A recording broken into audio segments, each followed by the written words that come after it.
¿Por qué en Zugarramurdi, una población perteneciente a Navarra, se convirtió en un punto principal en el inicio de la persecución por parte de la Inquisición española por razones ideológicas, políticas, de la caza de brujas? En Zugarramurdi, las contradicciones culturales, políticas y sociales, la brujería vascuence no tenía nada que ver con la brujería ya existente. Solo estaba en la mente de 2 jueces franceses y 3 inquisidores españoles. Aquella gente rústica, analfabeta, campesina, amante de la tierra, cuanto tenían disputas familiares o vecinales, se recoge en documentos vascuences, estaba arraigada el desafortunado y decir maléfico brujesco. Cierto es que en la tierra de no habla vasca no se les entendía. Gente humilde que familias por disputas como el ganado, la tierra, las casas, patrañas inventadas para quitarse y despojar de todo lo perteneciente. ¿Pudiera ser ese uno de los puntos, además del político, además del idioma?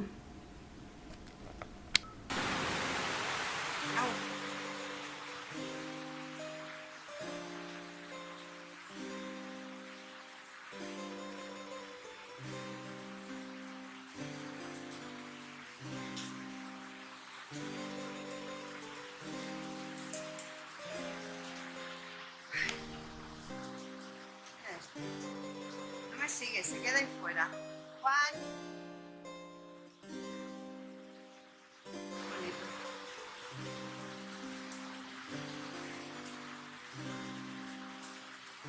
Mira lo que hace el agua. Lo que hace el agua, madre mía.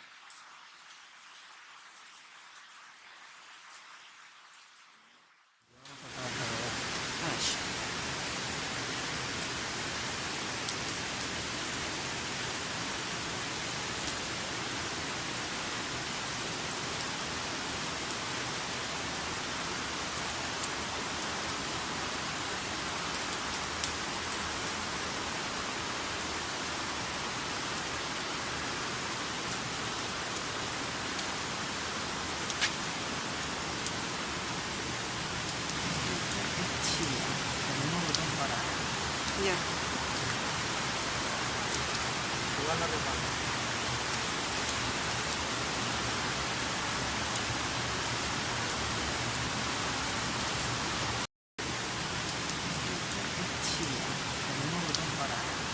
Ya.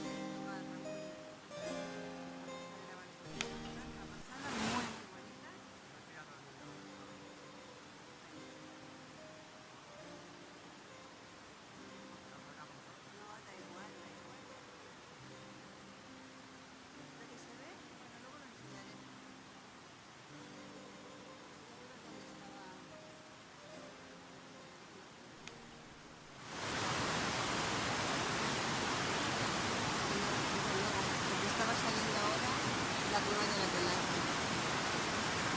Eso que se ve ahora es la entrada.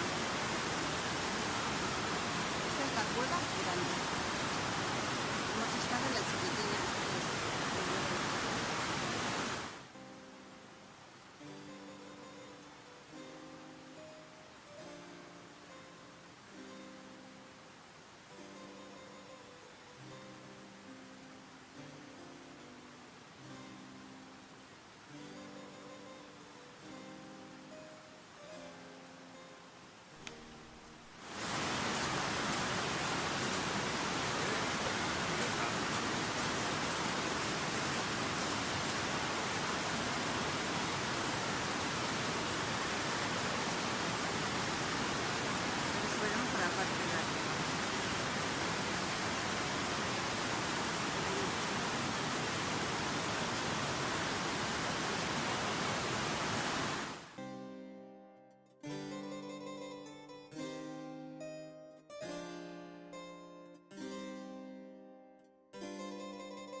subir hasta arriba, ¿eh? Hay que subir por ahí. Sí, por ahí se puede subir también.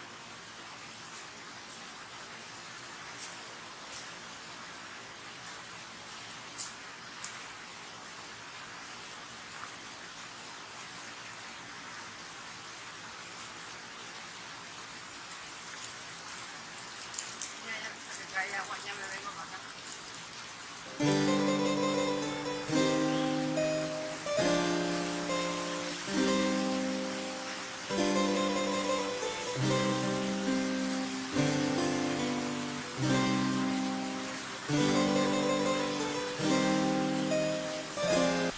La diosa Mari es un símbolo, una personificación de la tierra. Todo lo que tiene nombre existe. Es uno de los principios de la tradición vasca. El nombre de cada cosa contiene la clave secreta de la realidad, pues esta se articula a través del lenguaje que es un símbolo. Según la mitología navarra, la realidad y el equilibrio entre contrarios son necesarios para que la realidad sea completa. Las tablas de la ley de Mari también se organizan según esta dualidad entre el sí y el no. No mentirás, no robarás, no te jactarás por soberbia. Cumplirás la palabra dada, respetarás al otro, asistirás a los demás. El sí y el no, lo positivo y lo negativo, el lado luminoso, el lado oscuro. Estamos en las cuevas de Tocarramón. Vamos a grabar un poquito. Son una bajada muy buena. Hubiéramos bajado ahí de la cueva de la Aquelarre. Hubiéramos bajado ahí.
En 1610, la Suprema de la Inquisición no las tiene todas consigo y manifiesta que deberían lanzarse un edicto de gracia en las aldeas de la brujería para dar oportunidad al perdón.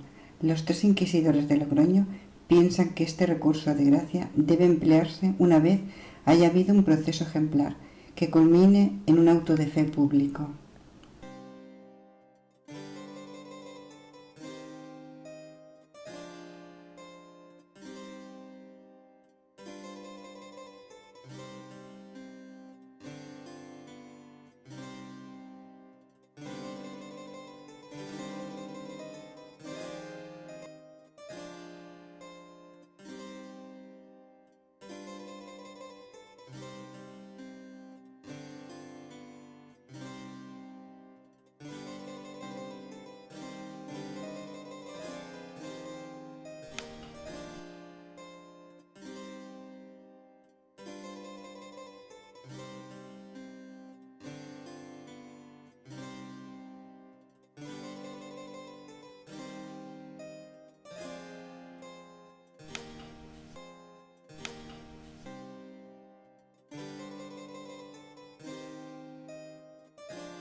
Llegan a Logroño otras 3 personas detenidas en Vera de Bidasoa por su comisario, el párroco Ujualde. Una de las 2 mujeres detenidas es de Zugarramurdi, pero estaba casada en esa villa de Bidasoa. El rey Felipe III escribe a varias órdenes religiosas para que envíen predicadores a la montaña de Navarra. El obispo de Pamplona continuó su viaje informándose y hablando con todos los que puede. Antes de finalizar el viaje le comunica al inquisidor general Bernardo Sandoval que éste había sido obispo en Pamplona durante 10 años atrás, de que todo el asunto de esa patraña y que son los párrocos de la Vera y la Seca los que aceptan el juego sucio del inquisidor Valle Alvarado. De la CRE, tras más de 4 meses de procesos, con cárcel y horca para más de 60 vascos, 80 probablemente, da por terminada su misión y vuelve a Burdeos, llevándose consigo a bastantes detenidos. El obispo de Pamplona y ex inquisidor Venegas Figueroa, que durante meses caminó por las tierras, no estuvo de acuerdo en ese proceso. Dijo: pena lástima, pero tanta gente difamada, honrada y vieja, sin fundamento. Exactamente, ¿qué ocurrió allí? ¿Por qué ocurrió aquello? ¿Y quién aprovechó todo aquello? Una pregunta. ¿A quién benefició? ¿Por qué familiares dijeron que brujos y brujas, y vecinos también, que habían utilizado a sus hijos para hacer una llamada al diablo, para vender el alma de esas criaturas al diablo? ¿Por qué inventaron? ¿Buscaban sus tierras, sus pertenencias? Porque sí es un hecho que cuando estas gentes, estos mal llamados brujos y brujas, que simplemente eran gente sabia de la tierra, de las plantas, hacían sus pócimas, pero siempre para utilizarlas para el bien, por amor a la tierra, por amor a la gente, no para lo que ellos decían. Además, cuando estas pobres gentes eran llevadas a lugares fuera de sus tierras, si ellos decían que sí, que eran culpables, se declaraban culpables, entonces les dejaban ir, les dejaban marchar, pero siempre despojándoles de todas sus pertenencias. A los que decían no soy brujo y no voy a decir lo que vosotros queréis, siempre eran torturados. Algunos fallecieron por tifus, por enfermedades, y otros muchos fueron quemados en la hoguera. ¿A quién benefició todo esto? ¿Por qué? ¿Por qué a estas pobres gentes?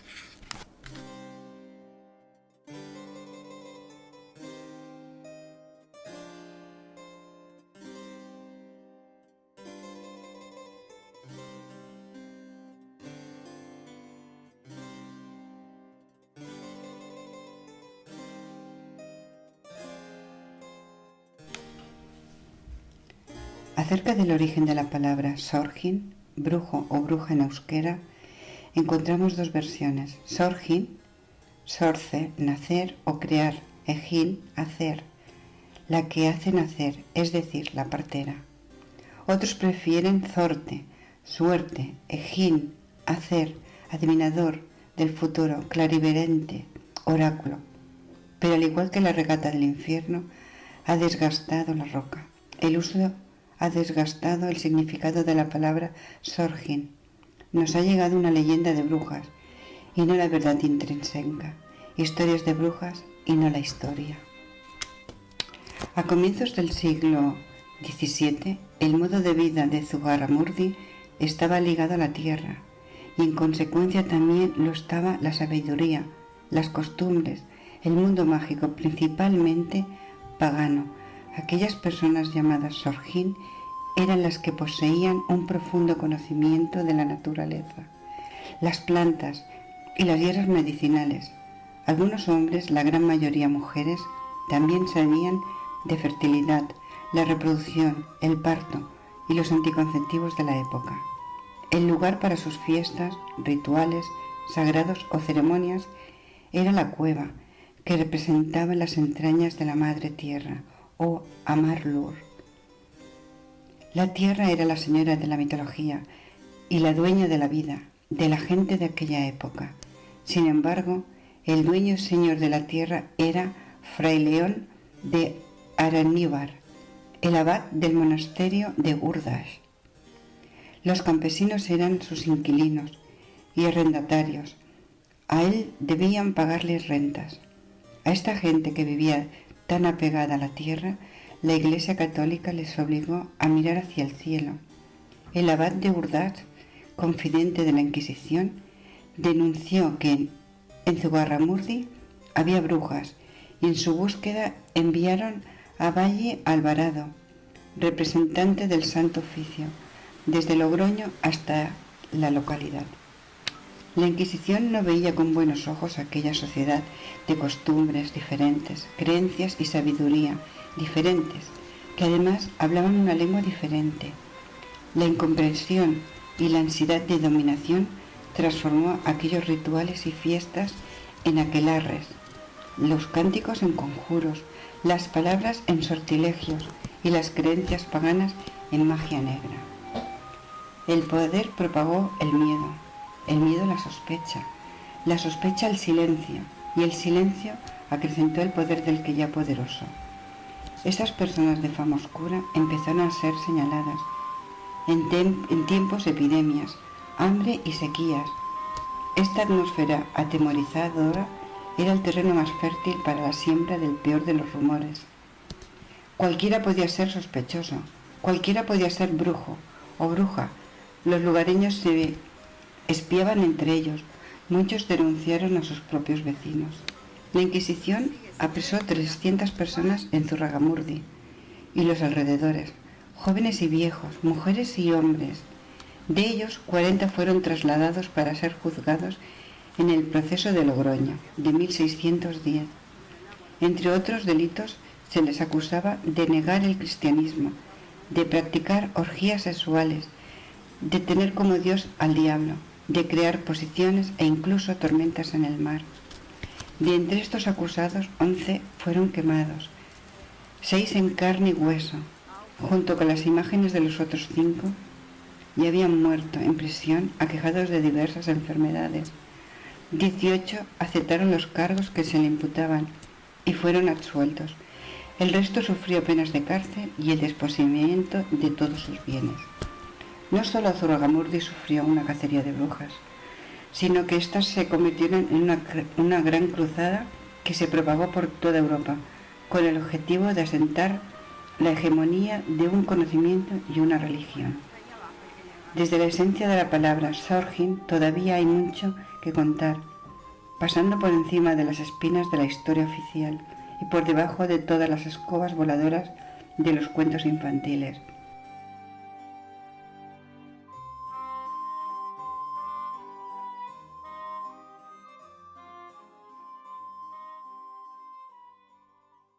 Ay, venimos de ahí.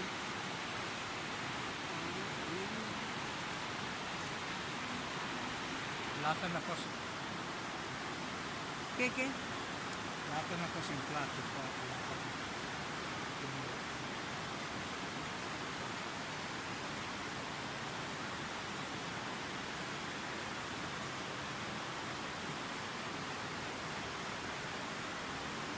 Hasta aquí, ya no se puede pasar. Bueno, pues aquí termina la visita, ¿eh? Nos vamos a ir. ¿No? ¿Lo vamos a poner? Y carretera y mantas todo donde no sé.